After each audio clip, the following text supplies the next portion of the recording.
Hello everyone, welcome to V factory YouTube channel. ఈ వీడియోలో మనం తెలుసుకోబోయే టాపిక్ ఏంటంటే ఫంక్షన్స్ ఆఫ్ మేనేజ్మెంట్. అంటే మేనేజ్మెంట్ ఎటువంటి యాక్టివిటీస్లో ఇన్వాల్వ్ అయి ఉంటుంది అన్నది. సో ఫంక్షన్స్ ఆఫ్ మేనేజ్మెంట్ని హెన్రీ ఫయల్ అనేటువంటి పర్సన్ డిఫైన్ చేశాడు. సో ఇతను ప్రిన్సిపల్స్ ఆఫ్ మేనేజ్మెంట్కి ఫాదర్ లాంటి వాడు. అండ్ ఇతను మేనేజ్మెంట్ ఫంక్షన్స్ని 5 టైప్స్గా డివైడ్ చేశాడు: planning, organizing, commanding, coordinating and controlling. So మనము ఒకసారి అతను ఇచ్చినటువంటి డెఫినేషన్ని ఒకసారి బాగా గమనించాము అని అంటే, సో డెఫినేషన్ చూడండి: to manage is to forecast and plan, to organise, to command, to coordinate and to control. So ఇది మేనేజ్మెంట్కి హెన్రీ ఫయల్ ఇచ్చినటువంటి డెఫినేషన్. సో ఈ డెఫినేషన్లో ప్లానింగ్ అన్నది ఒక ఫంక్షన్, ఆర్గనైజింగ్ అనేది ఒక ఫంక్షన్, కమాండింగ్ అనేది ఒక ఫంక్షన్, కోఆర్డినేటింగ్ అనేది ఒక ఫంక్షన్, కంట్రోలింగ్ అనేది ఒక ఫంక్షన్. సో అన్ని ఫంక్షన్స్ ఆఫ్ మేనేజ్మెంట్ని కలిపి మేనేజ్మెంట్ గురించి డెఫినేషన్ ఇవ్వడం జరిగింది Henri Fayol. So functions of management గురించి వచ్చామంటే అసలు మేనేజ్మెంట్ ఎటువంటి యాక్టివిటీస్లో ఇన్వాల్వ్ అయి ఉంటుందంటే, ఫస్ట్ థింగ్ మేనేజ్మెంట్ ప్లానింగ్ యాక్టివిటీలో ఇన్వాల్వ్ అయి ఉంటుంది. అసలు మేనేజ్మెంట్ ఎందుకు ప్లానింగ్ చేయాలనంటే, ఏ బిజినెస్లో అయినా సరే మేనేజ్మెంట్ ఈరోజు ఎలా ఉంది బిజినెస్ అని కాకుండా ఫ్యూచర్లో బిజినెస్ ఇలా ఉండాలి, సో ఫ్యూచర్లో బిజినెస్ ఈ ఆబ్జెక్టివ్స్ని అచీవ్ చేయాలని అనుకుంటుంది. కాబట్టి మేనేజ్మెంట్ ఫస్ట్ చేసేటువంటి ఫంక్షన్ ఏంటంటే ప్లానింగ్. సో ఈ ప్లానింగ్లో ఫ్యూచర్లో ఎటువంటి ఆబ్జెక్టివ్స్ని అచీవ్ చేయాలి, ఆ ఆబ్జెక్టివ్స్ని అచీవ్ చేయడం కోసము ఒక కోర్స్ ఆఫ్ యాక్షన్ని ఫాలో అవ్వాల్సి ఉంటుంది. సో కోర్స్ ఆఫ్ యాక్షన్ అంటే ఒక టైం టేబుల్ లాంటిది. సో ఫ్యూచర్లో సేల్స్ 10% ఇంక్రీజ్ చేయాలంటే సేల్స్ని ఏ విధంగా ఇంక్రీజ్ చేయొచ్చు, సో సేల్స్ని ఇంక్రీజ్ చేయాలంటే సేల్స్ మెన్స్ని పెట్టుకోవచ్చు, లేదా అడ్వర్టైజ్మెంట్స్ పెట్టుకోవచ్చు. ఇలా ఒక టైం టేబుల్ ఫామ్లో మనం వెళ్ళేసి ఆబ్జెక్టివ్స్ని ఒక ఫ్యూచర్ డేట్లో మనము అచీవ్ చేసుకోవచ్చు. అలాంటి ఒక యాక్షన్ ఏదైనా చేసే ముందు ఈ ప్లానింగ్లో మనం ఏం డిసైడ్ అవ్వాలంటే, ఆ వర్క్ ఎలా పర్ఫామ్ చేయాలి అండ్ ఎక్కడ పర్ఫామ్ చేయాలన్నది డిసైడ్ అవ్వాలి. సో ప్లానింగ్లో మనము డైరెక్ట్గా కావచ్చు, ఇండైరెక్ట్గా కావచ్చు, కొన్ని డెసిషన్స్ అనేవి మనకు తీసుకుంటున్నాము. ఎలాంటి డెసిషన్స్ మనం ప్లానింగ్లో తీసుకుంటున్నామనంటే, what is to be done, అసలు ఏ ఆబ్జెక్టివ్ మనము కంప్లీట్ చేయాలి, ఆ ఆబ్జెక్టివ్స్ని ఎలా మనము అచీవ్ చేయాలి, ఆబ్జెక్టివ్స్ని ఎప్పుడు అచీవ్ చేయాలి, అండ్ ఆబ్జెక్టివ్స్ని ఎవరి చేత అచీవ్ చేయించాలి. సో ఇటువంటి డెసిషన్స్ అన్నీ మనము ప్లానింగ్ ఫంక్షన్లోనే మనము చూడొచ్చు. సో ఈ ప్లానింగ్ గురించి ఇద్దరు famous personalities, so terry and Franklin, planning గురించి ఒక డెఫినేషన్ ఇచ్చారు. అదేంటంటే, planning is selecting information. So planning అంటే కొంచెం ఇన్ఫర్మేషన్ని సెలెక్ట్ చేసుకొని ఆ ఇన్ఫర్మేషన్కి కొన్ని అజంప్షన్స్ని ఫార్ములేట్ చేయడం. ఎందుకు ఒక అజంప్షన్స్ని ఫార్ములేట్ చేస్తామనంటే, ఆర్గనైజేషనల్ ఆబ్జెక్టివ్స్ ఎట్టి పరిస్థితుల్లో అచీవ్ చేయాలి అని. సపోజ్ ఒక పర్సన్ ఏ అనేటువంటి ప్లేస్ నుంచి బి అనేటువంటి ప్లేస్కి వెళ్ళాలి on some future date. So ఆ డేట్లో ఏ టు బి వరకు వెళ్ళాలి కాబట్టి, సో ఒకవేళ బి అనేటువంటి ప్లేస్కి వెళ్ళేటువంటి రోడ్ బ్లాక్ అయిపోతే ఏ ఇంకొక అజంప్షన్ వేసుకొని ఉండాలి. సో ఒక రూట్ నుంచి కాకపోయినా ఇంకో రూట్ నుంచి అయినా సరే బి అనేటువంటి ప్లేస్కి వెళ్ళాలి. సో ఈ రూట్ వర్కౌట్ కాకపోయినా ఇంకో రూట్ వర్కౌట్ అవుతుంది అని అనుకున్న దాన్ని అజంప్షన్.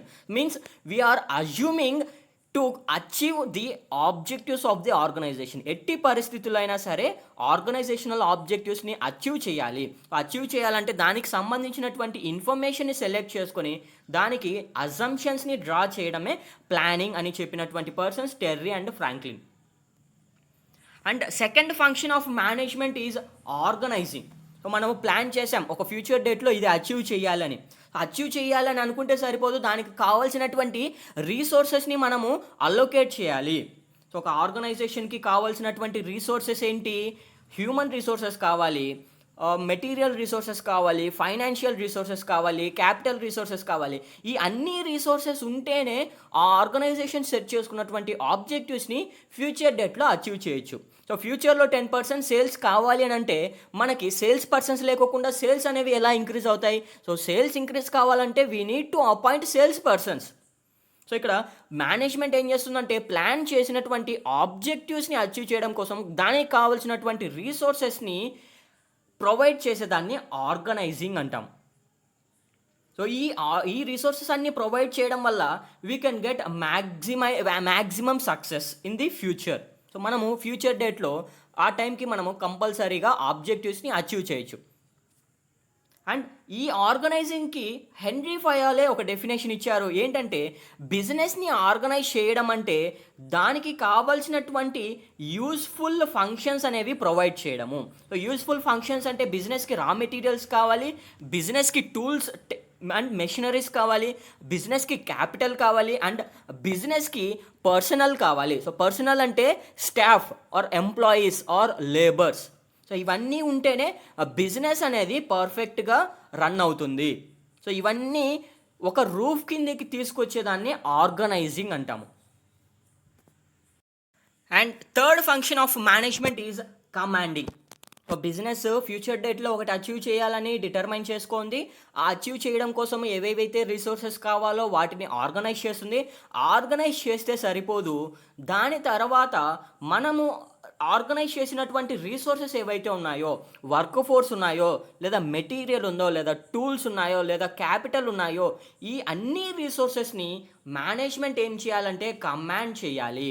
ఎందుకు కమాండ్ చేయాలంటే to produce the desired output. అంటే మనము సెట్ చేసుకున్నటువంటి ఆబ్జెక్టివ్ తీసుకురావడం కోసము ఈ రీసోర్సెస్ అన్నీ కరెక్ట్గా యూజ్ చేయమని కమాండ్ చేయడము లేదా ఆర్డర్ చేయడము. అండ్ ఈ కమాండింగ్ అనేది ఒక ఇన్స్ట్రక్షన్స్ ఇవ్వడం వల్ల కావచ్చు, లేదా ఒక క్లియర్గా ఆర్డర్స్ అనేది చెప్పడం వల్ల కావచ్చు, ఈ వర్క్ ఫోర్స్ యొక్క పర్ఫార్మెన్స్ ఏమవుతుందంటే ఇంక్రీజ్ అవుతుంది. ఒక పర్సన్ ఇంకో పర్సన్ని కమాండ్ చేస్తేనే అతను 100% ప్రొడక్టివిటీ అనేది ఉంటుంది.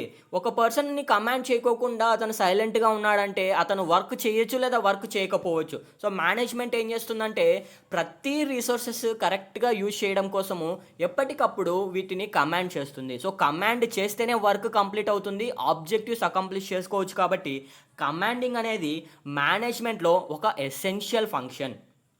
And next function of management is coordinating. So coordinating అనేది ఎందుకు యూజ్ చేస్తామనంటే మనకు డిటర్మైన్ చేసుకున్నటువంటి ఆబ్జెక్టివ్స్ ఏవైతే ఉన్నాయో వాటిని అచీవ్ చేయాలంటే ఆర్గనైజేషన్లో ఉండేటువంటి డిఫరెంట్ ఇండివిజువల్స్ యొక్క యాక్టివిటీస్ని ఛానలైజ్ చేయాలి. సో ఛానలైజ్ అంటే కంబైన్ చేయాలి. ఒక పర్సన్ ఒక వర్క్ చేస్తాడు, ఇంకో పర్సన్ ఇంకొక వర్క్ చేస్తాడు. బట్ మేనేజ్మెంట్ ఏం చేయాలంటే ఈ ఇద్దరు పర్సన్స్కి ఒక వర్క్ అనేది అలాట్ చేశారని అంటే దాన్నే కోఆర్డినేషన్ అంటాం. సో ఇక్కడ డిపార్ట్మెంట్స్కి ప్రతి డిపార్ట్మెంట్కి ఒక టార్గెట్ అనేది ఇస్తారు. ఆ టార్గెట్ని అచీవ్ చేయమని చెప్పేసి వాళ్ళకి కొన్ని కమాండ్స్ అనేది ఇస్తారు. సో ఇక్కడ ఒక టీమ్ అనేది ఒక డిపార్ట్మెంట్లో ఒక టీమ్స్ అనేవి క్రియేట్ చేయడం వల్ల వాళ్ళ మధ్య ఒక టీమ్ స్పిరిట్ అనేది క్రియేట్ అవుతుంది.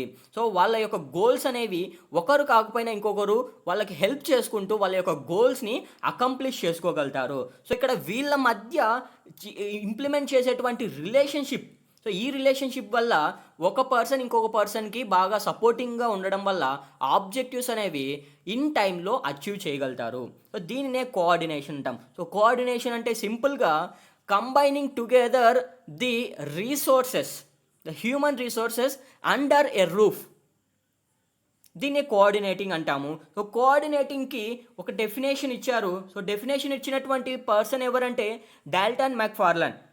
సో ఇతను ఏం చెప్పాడంటే కోఆర్డినేషన్ అంటే ఒక ఎగ్జిక్యూటివ్ అంటే head of the business or head of the organization. So ఇతను డెవలప్ చేసినటువంటి ఒక pattern of group effort. So ఒక పర్సన్ ఏం చేశాడంటే ఒక ఆబ్జెక్టివ్ని అచీవ్ చేయడానికి ఒక 3 పర్సన్స్ని ఒక గ్రూప్గా ఫామ్ చేశాడు. సో వాళ్ళ యొక్క సబార్డినేట్స్లో ఒక గ్రూప్గా ఫామ్ చేశాడు. ఆ ఫామ్ చేసినటువంటి గ్రూప్లో ఒక యూనిటీ ఆఫ్ యాక్షన్ని సెక్యూర్ చేశాడు. సో వాళ్ళ మధ్య ఒక యూనిటీ ఆఫ్ యాక్షన్ అనేది ఉంది. సో యూనిటీ ఆఫ్ యాక్షన్ ఎందుకు ఉంది అంటే అందరూ కలిసి ఒక గోల్ని అచీవ్ చేయడం కోసము ఆ ముగ్గురిని ఒక గ్రూప్గా లేదా ఒక టీమ్గా అతను డెవలప్ చేయడం జరిగింది. సో అలా 3 మెంబర్స్ని ఒక గ్రూప్గా చేయడం దాన్నే కోఆర్డినేటింగ్ అంటామని చెప్పేసి డాల్టన్ మెక్ఫార్లాండ్ అని చెప్పారు. And final function of management is controlling. So controlling అంటే మనము ఏమి ప్లాన్ చేశామో మనకి రిజల్ట్ ఏమొచ్చింది అని చెక్ చేసుకునేటువంటి యాక్టివిటీనే కంట్రోలింగ్. సో మనము ప్లానింగ్ చేసుకున్న విధంగా మన యొక్క యాక్టివిటీస్ పర్ఫామ్ అవుతున్నాయా లేదా ఆల్రెడీ పర్ఫామ్ అయిపోయాయా అని చెక్ చేసుకునేటువంటి ప్రాసెస్. సో మెజరింగ్ ప్రాసెస్ని కంట్రోలింగ్ అంటాము. సో కంట్రోలింగ్ కూడా ఒక డెఫినేషన్ ఇచ్చారు. ఎవరు అని అంటే కూన్స్ అండ్ ఓడోనెల్. సో కంట్రోలింగ్ అనేది ఒక మెజర్మెంట్. ఏం మెజర్మెంట్ అంటే ప్లానింగ్ అనేది ఏదైతే చేసామో, ఆబ్జెక్టివ్స్‌ని ఎలా అచీవ్ చేయాలని మనం ఏదైతే ప్లానింగ్ చేసామో, ఆబ్జెక్టివ్స్ అనేవి పర్ఫార్మ్ అవుతున్నాయా లేదా అని మెజర్ చేయడము. ఇన్ కేస్ అందులో మనము ప్లానింగ్‌లో అనుకున్నటువంటి ఆబ్జెక్టివ్స్‌ని అచీవ్ చేయలేకపోతే, ఎందుకు అచీవ్ చేయలేకపోయామో దానికి సమ్ కరెక్షన్స్ అనేవి తీసుకుంటారు. సో, సబార్డినేట్స్ యొక్క పర్ఫార్మెన్స్‌ని ఇంక్రీజ్ చేస్తారు. సో, వాళ్ళ యొక్క కరెక్షన్స్‌ని చేస్తారు. సబార్డినేట్స్‌లో ఏదన్నా డిఫెక్ట్స్ ఉన్నాయంటే వాళ్ళని కరెక్ట్ చేయడం వల్ల వాళ్ళు మళ్ళీ పర్ఫార్మెన్స్ ఇంప్రూవ్ అవ్వడం కోసము, ఈ ఆబ్జెక్టివ్స్‌ని అచీవ్ చేయడం కోసము చేసేటువంటి ప్రాసెసే కంట్రోలింగ్. సో, కంట్రోలింగ్ అంటే ప్లానింగ్ తగ్గట్టుగా యాక్టివిటీస్ అనేవి వెళ్తున్నాయా లేదా? ఒకవేళ వెళ్ళకపోతే వెళ్ళలేకపోవడానికి రీజన్ ఏంటి అనే దాన్ని కరెక్ట్ చేసేటువంటి ప్రాసెస్‌ని కంట్రోలింగ్ అంటాం. So this is about the functions of management. Hope you like this video. Please like, subscribe and share my channel. Thank you.